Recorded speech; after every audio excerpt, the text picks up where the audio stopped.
Olá, meninas e meninos, tudo bem com vocês?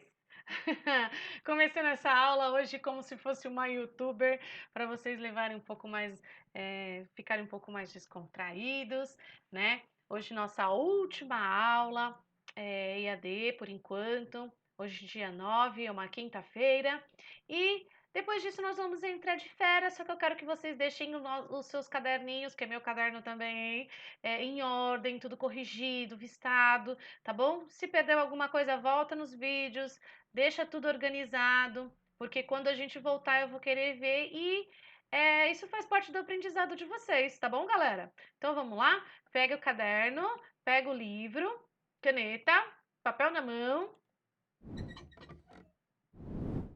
Bora começar!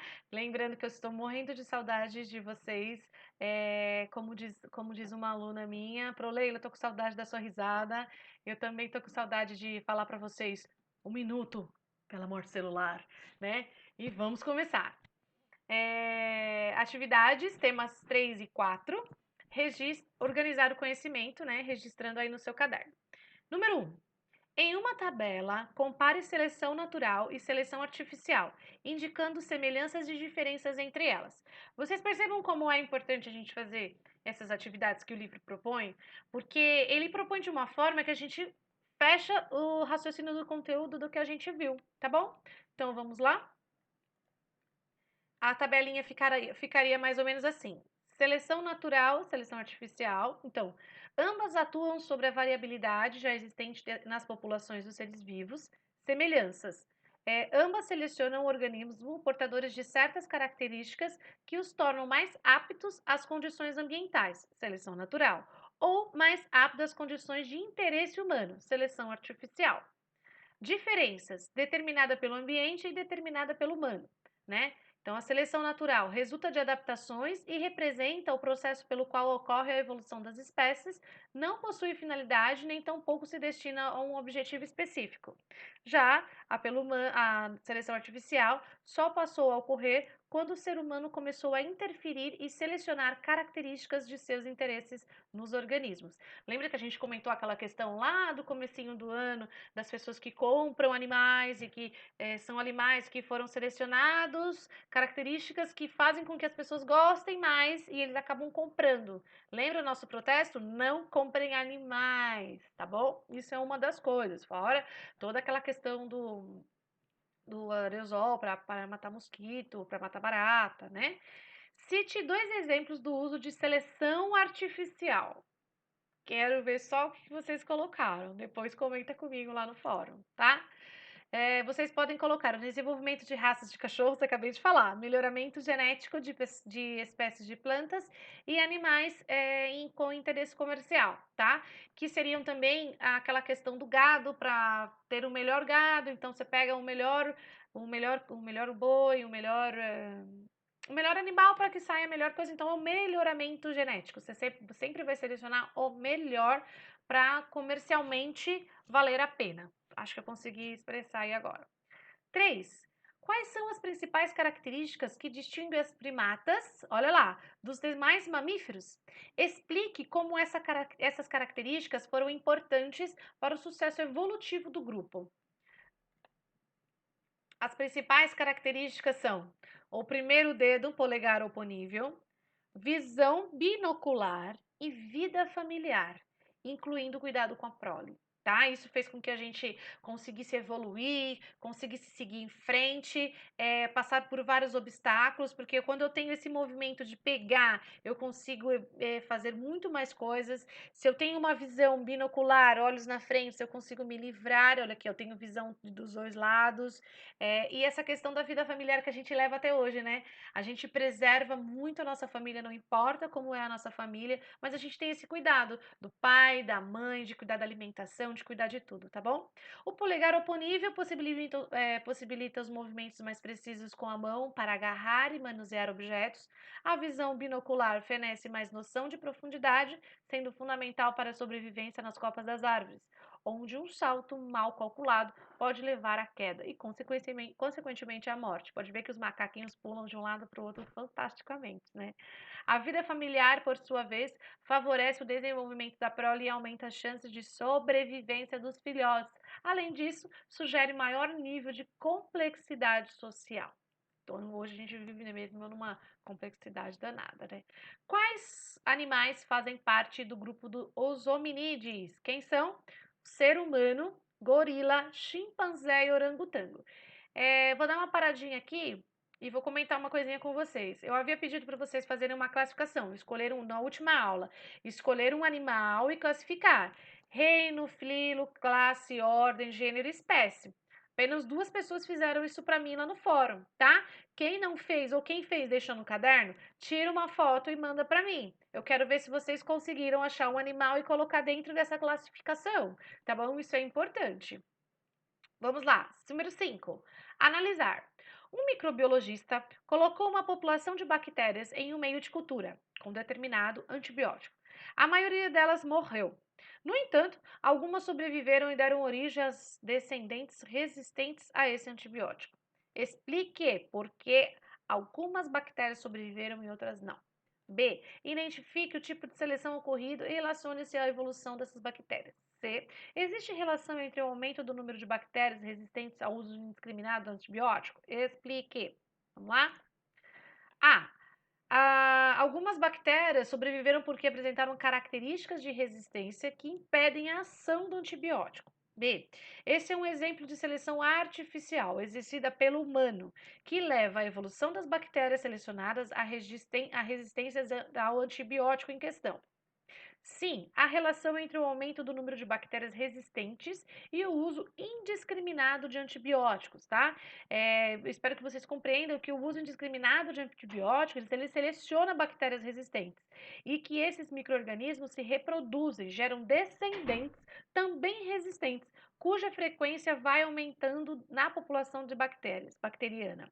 Dessa forma, os antibióticos disponíveis vão progressivamente se tornando inócuos, eles vão parando de fazer efeito. Então, por favor, ficou doente, não dor de garganta, não toma antibiótico. Na verdade, é proibida a venda de antibióticos. Mas alguns farmacêuticos ainda teimam em fazer isso. Gente, é totalmente proibido, eu sou totalmente contra, porque nós estamos deixando o nosso organismo resistente, né? E aí as bactérias vão ficando resistentes. E aí o que acontece? Quando a gente pega uma inflamação na garganta, se eu tomei durante muito tempo, eu não vou conseguir curar aquela bactéria e aí eu preciso de antibióticos mais fortes. E sabe o que vai acontecer? Não tem para vender. Não tem para vender. Fora que tem algumas pessoas que têm ainda alergia a alguns antibióticos, né? Então fica bem complicado. Pesquisas científicas apontam que os seres humanos têm parentesco mais próximos com os chimpanzés do que com os demais primatas. Há uma semelhança de cerca de 95% entre os materiais genéticos deles. Em termos evolutivos, o que essa semelhança indica? O que essa semelhança? Gente, não é à toa que nós temos, né, um DNA tão próximo, 95%. Em termos evolutivos, essa grande semelhança genética entre chimpanzés e seres humanos nos permite concluir que ambas as espécies compartilham um ancestral comum, mais recente do que os demais primatas da família hominídea, o que representa um alto grau de parentesco entre as espécies, ok? Falando novamente, eu não vim do macaco, você não veio do macaco, tá bom? Nós temos um representante de um parentesco comum entre essas duas espécies. Depois vocês observem a foto desses animais. A gente parece demais com eles. Claro, né? Nós somos, no nosso visão, um pouco mais bonitos, mas em questão corpórea, em questão morfológica, somos muito parecidos, tá? Os inseticidas, 7, são substâncias que matam insetos. Vários deles são fabricados para ser aplicados em plantações. Alguns agricultores acreditam que quanto mais inseticidas usarem em suas plantações, menor o risco deles serem atacados por insetos. Esse raciocínio está correto? O que vocês colocaram aí? Vou colocar, lembrando que sempre a Proleila coloca a resposta, mas vocês podem ter respondido diferente. A ideia é que elas estejam batendo no mesmo contexto, tá bom? Não precisa apagar tudo que você fez. O importante é ela estar dentro do mesmo contexto. Sempre falo isso para vocês, tá bom? Não, pois os inseticidas podem provocar a seleção de insetos resistentes a eles, fazendo com que esses passem a predominar na população, proliferando e dificultando seu futuro controle. Galera, nosso governo acabou de liberar, o ano passado ele liberou mais de 100 novos agrotóxicos. Leila, esse agrotóxico faz mal só pro insetinho? Não, já falamos isso várias vezes em sala. Esse agrotóxico, ele vai fazer mal para o solo, pode contaminar lençol freático, que contamina a nossa água, tá? As pessoas que utilizam, as pessoas que aplicam esse inseticida, ela também se contamina, ela também pode ter muitos problemas de saúde, tá? Existem outras formas de combater as pragas, fazendo a policultura, por exemplo, porque um organismo que está numa planta, que ele é predador daqui, vai ter outro aqui, cadeia alimentar, tá? Ele vai vir comer esse insetinho, então você tendo vários tipos de cultura, você tem um controle ambiental melhor, ecológico, existem N outras formas, tá bom? Só que as pessoas preferem investir na química e prejudica todo mundo, tá? E ainda faz seleção natural e cada vez mais os inseticidas precisam ser mais fortes. Leia o texto, observe a imagem e faça o que se pede, tá? Não vou ler esse textinho, já vou direto para a pergunta. O que você entende sobre a domesticação de uma planta?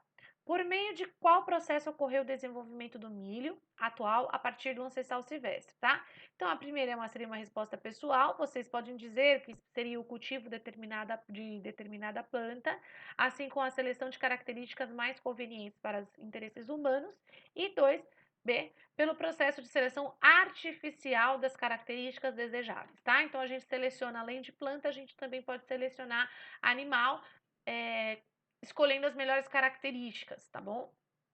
Compartilhar seria uma atividade, geralmente essas de compartilhar é compartilhar com amigo, né? Compartilhar na sala. Vamos ver. Aprendemos que as espécies Homo sapiens e Homo neanderthalis surgiram de um ancestral comum. Eita, tô tropicando agora, hein? Quais são as características que diferenciam essas duas espécies? Faz uma pesquisa para levantar as informações sobre elas e construi um infógrafo que mostra as características exclusivas de cada espécie. Depois realize com um colega uma amostra, compare as diferentes formas. Quem fez esse pode mandar uma foto para a Pro, tá? Mas quem não fez também não tem problema, porque essa interação não está acontecendo, tá bom? Pessoal, deixem tudo corrigidinho, tudo certo. Depois sigam as instruções para mais atividades lá no Compartilha, na aba Atividades, que eu vou deixar para vocês, tá bom? Um grande beijo. Nossa última aula. Nós voltamos também, nós voltamos depois de férias. Não sei se vai ser ainda EAD, mas vamos tentar relaxar um pouquinho, tentam se divertir em casa, façam jogos, estudem, façam pesquisas, chamem a Pro lá no Instagram, pra gente se divertir nessas férias aí, tá bom? Um grande beijo no coração de vocês, estou morrendo de saudades, viu? De verdade. Um beijo e até mais. Muito obrigada pela paciência aí. Um minuto pela morte celular.